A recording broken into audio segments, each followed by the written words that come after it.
Minnesota Renaissance Festival is about to kick off its 7-weekend run in Shakopee. But the local deaf community may feel like the festival is excluding them. Fox 9's Corin Hoggard joining us with more on the bitter end to decades of cooperation. Corin. ABC and Karen, members of the deaf community organized a Deaf Day with volunteer interpreters for about 30 years. But when they told the festival's ownership those interpreters should be paid and not just in turkey legs, they say they got nothing but silence as a response.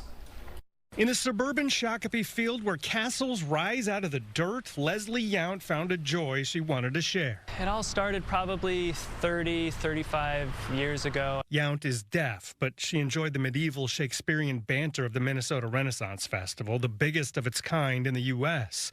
She organized a group of costumed volunteer interpreters for a Deaf Day every year, working for comp tickets and small food vouchers while drawing dozens of visitors who otherwise couldn't follow most of the staged events. It means a lot to the deaf community. It took something that was inaccessible to many people and made it accessible. But to be or not to be doing it for free, that was the question.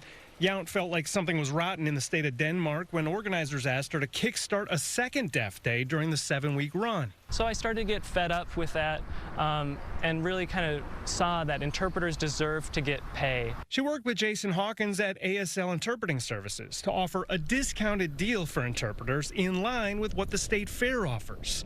They say the Ren Fest didn't joust with them over the request. Organizers just went silent. Yount is frustrated about having invested so much of her time without compensation, only to have the drawbridge lifted for her and her community. The interpreters need to get paid. They need to open up their event to disabilities. They need to break down these barriers and these walls and just let us in. And a Renaissance Festival organizer called me back this afternoon and said they are still looking at a possible Deaf Day this year, but they haven't figured out how to get interpreters just yet. They're hoping to know more within a couple weeks. Corin Hoggard, Fox 9.